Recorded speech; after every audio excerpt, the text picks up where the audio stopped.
હાલો મિત્રો, હવે આપણે કિન્નર અખાડા તરફ જઈ રહ્યા છીએ.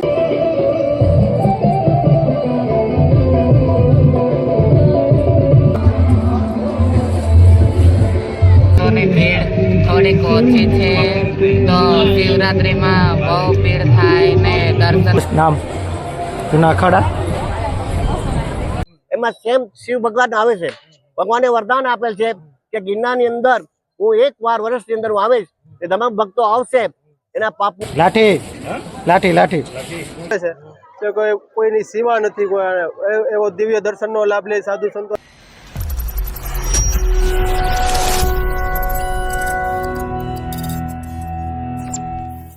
હાલો મિત્રો, જય માતાજી, જય શ્રી કૃષ્ણ, હર હર મહાદેવ. હિતેશ ટુરિઝમ બ્લોકમાં બધાનું હાર્દિક સ્વાગત છે. મિત્રો, આપણે ભવનાથ મહાદેવના દર્શન કર્યા અને મરઘી કુંડના પણ દર્શન કર્યા. એ બાદ આપણે બીજા ભાગમાં આપણે દર્શન કરવા જઈ રહ્યા છીએ. તમે જોવો છો, મારી પાસે જોઈ શકો છો જૂનો અખાડા મંદિર છે. અને આ બાજુ તમે જોઈ શકો છો કે રવેડી છે. સાધુ સંતોના આપણે દર્શન કરવાના છે. તો ચાલો મિત્રો, આપણે આ તરફ જઈએ અને સાધુ સંતોના દર્શન કરીએ. જય શ્રી રામ, જય શ્રી રામ, જય શ્રી રામ. આપણે મિત્રો જૂના અખાડા અંદર જઈ રહ્યા છીએ અને જૂના અખાડાના તમને હું દર્શન કરાવવાનો છું. જોઈ શકો છો, તમે જોઈ શકો છો પંચનાથ 10 નામ જૂના અખાડા જોઈ શકો છો તમે. જૂના અખાડાનું મંદિર.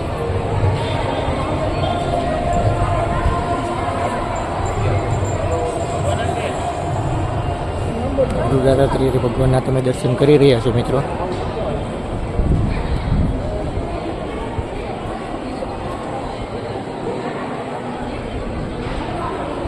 જય ગુરુ દાદાત્રી.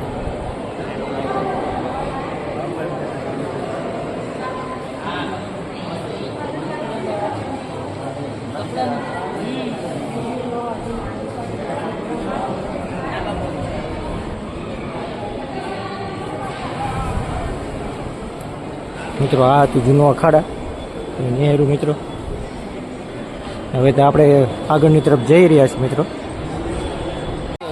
હાલો મિત્રો, હવે આપણે કિન્નર અખાડા તરફ જઈ રહ્યા છીએ. તમે જોઈ શકો છો, આ બધું કિન્નર અખાડા છે, તે તરફ આપણે જઈ રહ્યા છીએ. હવે આપણે કિન્નર અખાડાના સાધુ સંતોના દર્શન કરવાના છે. જોઈ શકો છો, આવી રીતે પોસ્ટર છે. સાધુ સંતો બની ગયા હવે કિન્નર અખાડાના, તેવી રીતે છે આ બધું. જોઈ શકો છો, આપણે અંદર જાશું અને કિન્નર અખાડાના દર્શન કરશું.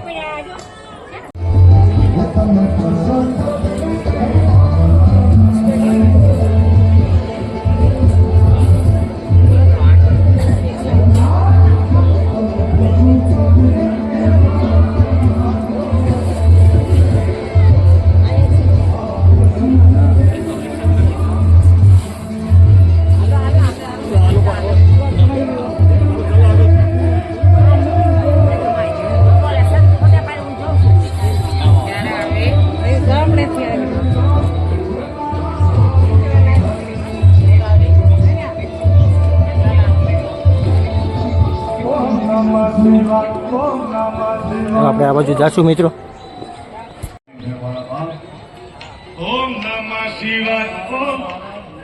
જય ગિરનારી, જય ગિરનારી.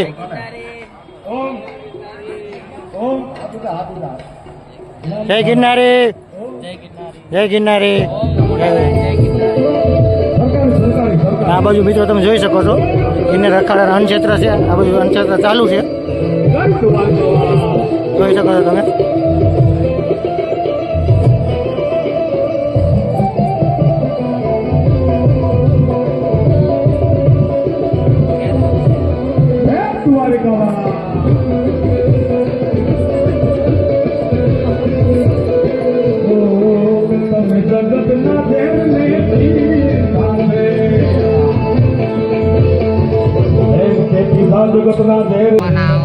એવી પ્રાર્થના કરીએ અમે, દિલથી દુઆ કરીએ. હજુ ભક્તોની ભીડ થોડીક ઓછી છે, તો શિવરાત્રીમાં બહુ ભીડ થાય ને દર્શન કરવા આવે. ધક્કા મુક્કી ના કરે ને શાંતિથી દર્શન કરે. બાળકોને સાચવે, પર્સ સાચવે, એવી પ્રાર્થના. જય શ્રી મહાકાલ, ઓમ નમો નારાયણ. તમે પણ આવો જલ્દી જલ્દી. જય ગિરનારી બાપુ. લાઠી લાઠી લાઠી. મહાશિવરાત્રિના મેળામાં આવ્યા હતા અને મહાશિવરાત્રિ 2025ના મહાશિવરાત્રિના મેળામાં આવ્યા છીએ અને આપને એકને મળી ગયા છે, ભાવિ ભક્તો બધા મળી ગયા છે. એ વિશે આપણે થોડોક એને પ્રશ્ન પૂછશું, તે આપણે થોડોક જવાબ દેશે. તો તમારું નામ શું છે? મારું નામ લલિત ડોડિયા છે. ઓલરેડી હું બગસરાથી 10-12 વર્ષ થયા અહીંયા ઓલરેડી દર્શન કરવામાં આવીએ જ છીએ અને ઘણો બધો આનંદ આવે છે. અને દર વર્ષે અમે સવારના આવી જાય, 2-4 દિવસ રોકાઈએ, અમારે અનુકૂળતા મુજબ આવીએ અને અનુકૂળતા મુજબ વ્યા જઈએ. એવો આનંદ આવે છે કે કોઈની સીમા નથી. કોઈ એવો દિવ્ય દર્શનનો લાભ લે, સાધુ સંતોના દર્શનનો લાભ લઈએ છીએ. અખાડા નવા અખાડાના દર્શનનો લાભ લઈએ છીએ અમે. આપણે આગળ આવીએ એટલે બધું કનક્ષેત્ર છે, તમે જોઈ શકો છો. સદગુરુ ભીમ સાહેબ કનક્ષેત્ર તમે જોઈ શકો છો. અહીંયા હું જમણવારી છે કનક્ષેત્રમાં, તમે જોઈ શકો છો. મોહનથાળ છે, ગાંઠિયા છે અને આ બધું વઘારેલા ભાત છે, રોટલી છે, સરસ મજાનું શાક છે અને અહીંયા બધા પ્રસાદ લઈ રહ્યા છે, જોઈ શકો છો. આ તમે જોઈ શકો છો.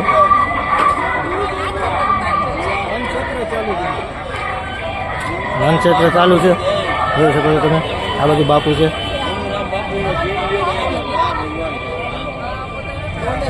અને આ દાદાની બધા સેવા કરી રહ્યા છે પ્રેમ ભાવથી. અન્નક્ષેત્ર ચાલે છે, અન્નક્ષેત્ર ચાલુ છે. મનુ મહારાજનું મનુ મહારાજ અન્નક્ષેત્ર જામનગર વાળા ચલાવી રહ્યા છે. યાદવ બહુ સારું કામ કરે છે. વાહ ભગવાન. નોકરી કરતા હતા, રિટાયર થયા તે પછી અન્નક્ષેત્ર એને ખોલ્યું છે.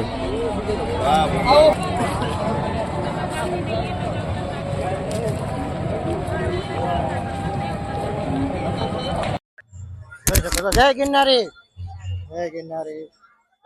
જૂનો ચાલુ છે. જય ગિરનારી.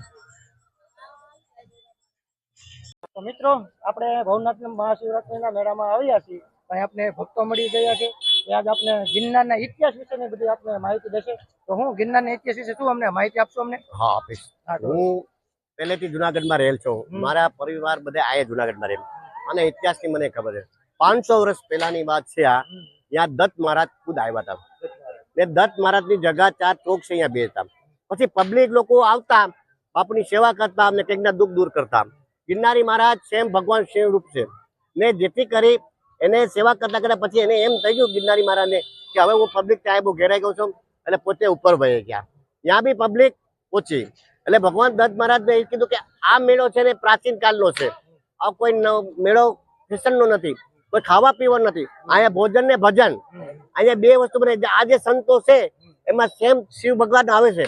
ભગવાને વરદાન આપેલ છે કે ગિરનારની અંદર હું 1 વાર વર્ષની અંદર હું આવીશ, એ તમામ ભક્તો આવશે, એના પાપનો નાશ કરીશ. હું આ બધા સંતોના જે દર્શન કરે એના બધાને પાપનો નાશ છે. ગિરનારની અંદર ભૂમિની અંદર સંતો ભક્તો ભોજન ભજન એ બધું થાય છે. જેથી કરીને આપણે આ ગિરનારનો મેળો કરવો બહુ જરૂરી છે. જેથી કુંભનો મેળો છે ને એ રીતે આ પરીક્ષા છે. જેથી ઈશ્વરે પ્રેરણા આપી છે કે આમાં જેટલા નાગા ભાવ સંતો છે એની જે રવાડી નીકળે એના દર્શન કરીને ધન્યવાદ બની જાય છે. જેથી આપણે આ જુનાગઢની બહુ ભૂમિ પવિત્ર છે ને આ પવિત્રમાં આપણે આવું જરૂરી છે. આવા મેળા છે, કોઈ સામાન્ય મેળા નથી. આ સંતો ભક્તોના છે, ભોજન ભજનના છે, કોઈ ફેશનના મેળા નથી. જેથી કરી આપણે એક જ આમાં સંતો છે એના કોઈ પણ રૂપે તમને દર્શન થઈ જાય ને તમે શિવના દર્શન થઈ જાય. કેમ કે સેમ શિવ વર્ષની અંદર 1 ફેરી આવે છે ને એના દર્શન કરવા બહુ જરૂરી છે. પણ પ્રાચીન કાળનો મેળો છે. પછી આ મોટી ખાણ હતી, પછી એ ખાણ ભગવાન શિવે કીધું કે ભાઈ આ ખાણ છે બુરવાની છે, લાખો માણસ મરી જાય, એમાં ઉડીને આવે છે તો માણસ મરી જાય છે, એટલે ઉડી ને તું અહીંયા ખાણ બુરી દેજે. એટલે એને એવું કીધું પર્વતભાઈ કે ભાઈ હું જાઉં ખરા, પણ મારી ઉપર 33 કરોડ દેવતા બેસવા જોઈએ ને મારી જાત્રા કરવા આવવું જોઈએ તો હું ત્યાં જઈ શકું. એટલે ભગવાન કે તથાસ્તુ જામ, તને હું આપું વરદાન કે તારી ઉપર 33 કરોડ દેવતા, 64 જોગણી, 52 વીર તમારે અહીંયા બેસણા કરશે. જેથી એને રાખો. જેથી કરી આજ પણ કર તમે ગિરનારની અંદર પગથિયા ચડો એટલે તમારા કોટી અપરાધ માફ થાય છે. ગિરનાર મોટો પવિત્ર છે. જેથી કરી એને લેવામાં આવે. એને પોતાને પાખું હતી, પાખુંથી આવ્યો છે. પછી અહીં ગોરખનાથ થઈ ગયા, રાજા ભરતરી થઈ ગયા. હવે સંતો ભક્તો આ ગિરનારની ચડ્યા છે ને અહીંયા આવ્યા છે ને અહીંયા રહે છે. આ કોઈ ગિરનાર કોઈ મામૂલી ચીજ નથી, કોઈ શોકેસનો ચીજ નથી. આ ભગવાનનો સેમ ગિરનાર છે ને અહીંયા સંતો ભક્તોની ભીડ લાગે છે ને એના દર્શન કરી ધન્યવાદ બનજો. જય ગિરનારી, જય